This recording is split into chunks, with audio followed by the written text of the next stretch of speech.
අද අපි මේ ස්ථානයේ රැස්ුනේ අඛණ්ඩ සත්‍යග්‍රහයක් පවත්වන්න. අපේ ඉල්ලීම මොකද්ද අඛණ්ඩ සත්‍යග්‍රහයක් පැවැත්වීමෙන්? අපි ඉල්ලා හිටින්නේ වෙන කිසි දෙයක් නෙවෙයි.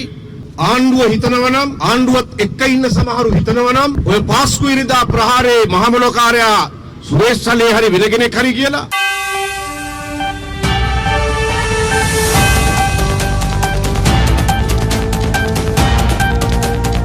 ඊට විරුද්ධව නීතිය ක්‍රියාත්මක කරන්න මේ රටේ සාමාන්‍ය නීතියට අනුකූලව. ඒ පිළිබඳව අපේ විරුද්ධත්වයක් නැහැ. නමුත් අද ඒක මේ වෙන්නේ මේ රටේ හිටපු රාජ්‍ය බුද්ධ්‍යංශ ප්‍රධානියව ත්‍රස්තවාදියෙක් හැටියට අත්අඩංගුවට අරගෙන ත්‍රස්තවාදයේ වැළැක්වීමේ පනත යටතේ අත්අඩංගුවට අරගෙන දෙවෙනි දිනේ උසාවිය අහනකොට සැකකරුවෙක්ද කියලා CID එකේ මහත්තුරු සැකකරුවෙක් නෙවෙයි කියලා තීද්දිත් එතුමා අත්අඩංගුවට අරන් CID බාරේ රඳවා තබාගෙන හිටියේ. පස්සේ තමයි කිව්වේ උසාවියට සැකකරුවෙක් කියලා. රාජ් පොලිසියට මේ විදිහේ සැකකටයුතු තොරතුරක් තිබුණා නම් මාස 3ක් ඇති ඕනෑවටත් වඩා හොඳින් මේ සියලු කරුණු අනාවරණය කරන්න අධිකරණය හමුවේ.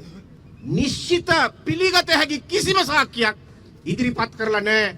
අර රට පැනලා ඉන්න වරෙන්තුකාරයාගේ සාක්ෂියක් කියලා එකක් ඇරෙන්න වෙනම කිසිම සාක්ෂියක් ඉදිරිපත් කරලා නැහැ. ටෙලිෆෝන් නාලිකාවේ වැඩසටහන අධ්‍යක්ෂණය කරපු පුද්ගලයා පවා කියනවා සුරේෂ් සලේ හෂිම් හම්බ වුණා කිව්වට ඒක ඔප්පු කරන්න කිසිම පිළිගත හැකි සාක්ෂියක් Taman සතුව නැහැ කියලා. මේ කිසියම් කල්ලියකගේ සත්තුට දනවන් වෙල්ලමුල්ලි වයිකාල් වල පෙරදිච්ච ප්‍රතිත්‍රස්තවාදයේ වේදනාව වෛරය පිට කරා. මේ සුරේෂ් සලේව ශානිගේ වදකාගාරය ඇතුළේ තියාගෙන වදබන්ධන වලට ලක් කරමින් හිංසාවට ලක් කරමින් මේ රටේ සාමාන්‍ය මිනිහෙකුටවත් නොදිය යුතු අන්දමේ වද වේදනා දෙමින් මේ අපරාධය කරන්නේ. කෙහෙල් බද්දර පත්මයට සැපදෙන ශානිගේ වදකාගාරය ඌවන්දී මෙනිකෙට සැපදෙන ශානිගේ වදකාගාරය සුරේෂ් සලේට පමණක් අන්ත නින්දිත ම්ලේච්ඡ මූර්ඛ විදියට කටයුතු කරන එක තමයි මෙතන තියෙන අපේ ප්‍රශ්නය.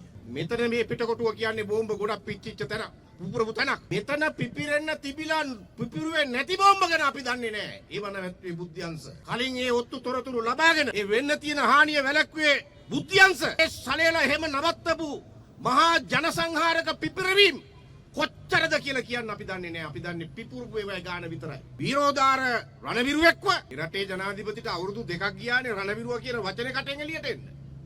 තටමල අවුරුදු 2කට පස්සේ තමයි බොහෝම මාරුවේ රණවිරුව කියන වචනේ එළියට දැම්මේ. එහෙව් ජනාධිපති කෙනෙක් රණවිරුව දිහා වෛරෙන් බලන එක පුදුමයක්ද? රණවිරුව දිහා ද්‍රෝහියෙක් හැටියට බලන එක පුදුමයක්ද? රණවිරුවට දඩයම් කරන්න බලන එක පුදුමයක්ද? ඒක තමයි මේ වෙන්නේ. ශානි කියන විශ්‍රාම ගිය පොලිස් කාර්යව CID එකේ ලොක්ක කරලාගෙන ආවෙත් මේ මුර්ග ව්‍යාපෘතිය කරන්න.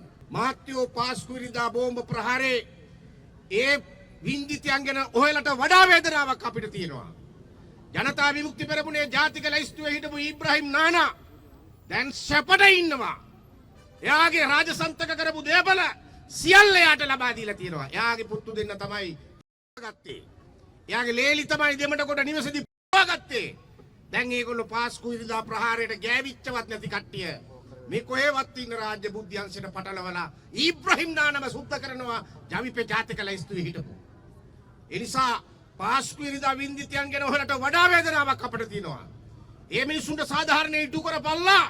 හැබැයි ඒ මුවාවෙන් තමන්ගේ කුපාඩි දේශපාලන අරමුණු LTT ඩෑස්පෝරාව පිනවීමේ අරමුණු LTT ඩෑස්පෝරාවට ඡන්දෙදි දීපු පොරොන්දු ඉටු කිරීමේ මෙහෙයුම් ඒ නාමයෙන් කරන්න දෙන්න එපා. ඒක තමයි පාස්කු ඉරිදා වින්දිතයන්ට කරන ලොකුම අවමානය වෙන්නේ.